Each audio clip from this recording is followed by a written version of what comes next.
నమస్కారం కృష్ణారావు గారు. ఐవీఆర్ టాక్స్కి పునఃస్వాగతం. అంతర్జాతీయ విషయాలకు వస్తే మరి ప్రధాని నరేంద్ర మోడీ గారు రష్యా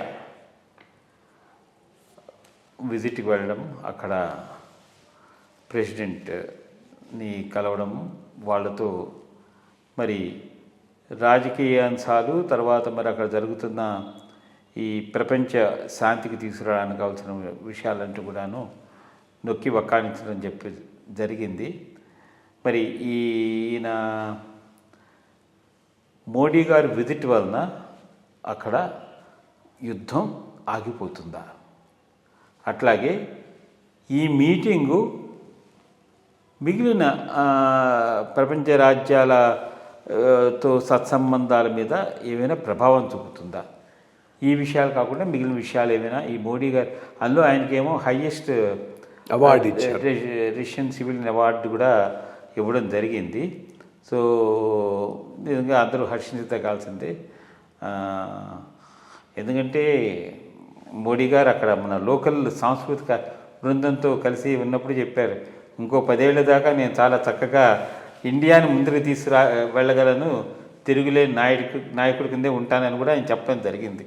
సో ఈ విషయాలన్నింటినీ పరిగణలో తీసుకుని ఎందుకంటే ఎప్పుడు అన్నీ బయటకు బాగానే ఉన్న ప్రచ్ఛన్నంగా ఒకళ్ళలో ఒకళ్ళు ఒక దేశానికి మధ్య ఈ రిఫ్ట్స్ అనేవి ఉంటాయి. ఏ విధంగా ఉండబోతుంది మన సత్సంబంధాలు? భారతదేశము అఫ్కోర్స్ రష్యాతో బాగానే మెయింటైన్ చేస్తున్నారు, మరి యుక్రెయిన్ వారు, మిగిలిన ప్రాచ్య దేశాల మీద ఉండే ప్రభావం ఎలా ఉండబోతుంది? ఒకటి, ఎందుకు మోడీ గారు ఎలక్షన్ అయిన వెంటనే ఫస్ట్ విజిట్ రష్యాకు పెట్టుకున్నాడు నాకు అర్థం కావట్లే. చేసి ఉండాల్సిందా, చేసి ఉండకూడదా, అది కూడా ఒక క్వశ్చన్ మార్కే. ఎందుకనంటే అక్కడ యుద్ధం జరుగుతున్నప్పుడు పని కట్టుకొని ఈ వెస్టర్న్ కంట్రీస్ను రఫల్ చేయాల్సిన అవసరం ఇండియాకి ఏమున్నది? ఫస్ట్ అది. బికాస్ స్మూత్ సేలింగ్ ఉంది, బ్యాలెన్స్ మెయింటైన్ చేస్తున్నాము.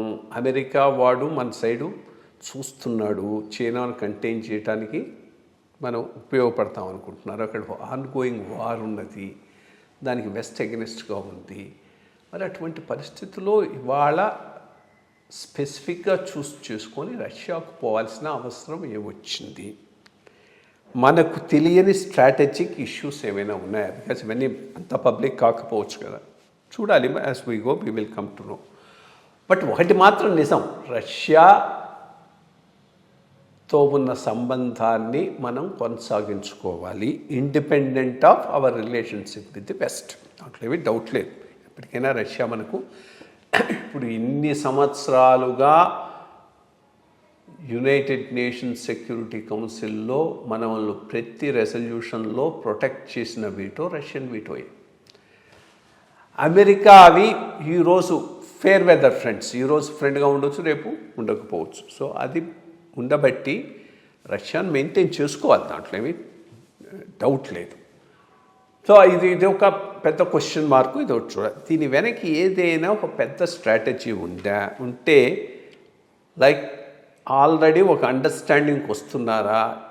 ఇప్పుడు రష్యా చైనా మధ్య ఉన్న బార్డర్ ఇష్యూను ఇద్దరు కూర్చొని సెటిల్ చేసుకున్నారు. వాళ్ళకు బార్డర్ ఇష్యూ లేకపోలేదు, వాళ్ళకు చాలా ఇంపార్టెంట్ బార్డర్ ఇష్యూ ఉంది. మన చైనా మధ్య ఉన్న బార్డర్ ఇష్యూ సెటిల్మెంటుకు ఏదైనా బ్యాక్గ్రౌండ్లో వర్క్ జరుగుతూ ఉందా? దాంట్లో రష్యా ఇన్వాల్వ్ అయ్యి ఉందా? ఇవన్నీ కంజంక్చర్స్ అన్నమాట. అయి ఉంటే అది మంచి విషయమే. సో అదేదైనా ఒక సెటిల్మెంట్కి రాగలిగితే, అది సెటిల్మెంట్ అయిందనంటే మనం హోల్ ఫారిన్ పాలసీయే ఇంకో టర్న్ తీసుకుంటుంది. మన ఫారిన్ పాలసీ అంతా చైనా సెంట్రిక్గా ఉండాల్సిన అవసరం ఉండదు. అప్పుడు can be far more flexible. దానికి ఏమైనా చేస్తూ ఉన్నారు. ఇటువంటివి ఏమైనా లేకుండా మాత్రం జస్ట్ లైక్ దట్ పోయింటే మాత్రం ఇది కరెక్ట్ కాకపోవచ్చు. మన ఇంట్రెస్ట్ను సరిగ్గా ప్రొటెక్ట్ చేసుకున్న వాళ్ళం కావు. ఎందుకంటే వెస్ట్ కాస్త మనం రఫిల్ చేసినట్టు అవుతుంది. బట్ ఇంకో రకంగా చూస్తే వెస్ట్ ఏంది? వెస్ట్ ఎక్కడైనా మనకు వాళ్ళ మార్కెట్ యాక్సెస్ ఇచ్చారా? ఎకనమిక్ డెవలప్మెంట్లో మనకు సహాయం చేశారా? ఇవి చేయకుండా కేవలం సెక్యూరిటీ అలయన్స్లోనే మెంబర్గా ఉండండి అగెన్స్ట్ చైనా అంటే దానివల్ల మనకు ఒరిగేది లేదు. అదే గనక వాళ్ళు చేస్తూ ఉన్నారంటే మాత్రం వెస్ట్తో మనం ఉండాల్సినటువంటి అవసరం కూడా లేదు. అదొకటి, అది ఆ రెండింటిని బ్యాలెన్స్ చేసుకుంటూ మనం ముందుకు పోవాల్సినటువంటి అవసరం. రష్యాతో మనకు 2-3 మేజర్ ఇష్యూస్ ఉన్నాయి. ఇప్పుడు అఫ్కోర్స్ దాని ఎఫెక్ట్ ఆల్రెడీ ఉంది. ఇన్నాళ్ళు రష్యన్ ఆయిల్ రాబట్టే మనం బతకగలిగాం. మనమే కాదు, మొత్తం వరల్డ్ అంతా కూడా. మన ఫెర్టిలైజర్స్ అంతా న్యాచురల్ రిసోర్సెస్ ఉన్నాయి. Huge amount of natural resources ఉన్నటువంటి కంట్రీ రష్యా. మనం ఇండస్ట్రియల్గా చాలా ముందుకు వెళ్ళిపోతున్నాం. అప్పుడు ఈ న్యాచురల్ రిసోర్సెస్ ఎక్స్ప్లాయిటేషన్లో జాయింట్ ఎఫర్ట్స్ చాలా ఇండియాకు పనికొస్తాయి. ఆ రకంగా కూడా Russia is very very important to us.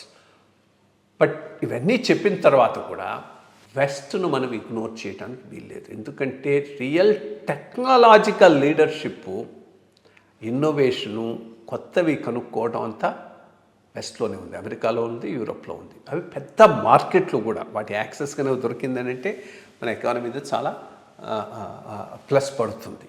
So ఇవన్నీ కన్సిడరేషన్లో తీసుకొని మనం చాలా టైట్ రోప్ బ్యాలెన్సింగ్ వర్క్ చేయాల్సి ఉంటుంది. కానీ మనం ఈ రోజున్న పరిస్థితిలో టిల్ టు ది రష్యా అంత అడ్వైజబుల్ కాకపోవచ్చు. But this is broadly my assessment. Let us see how it goes. చూద్దాం.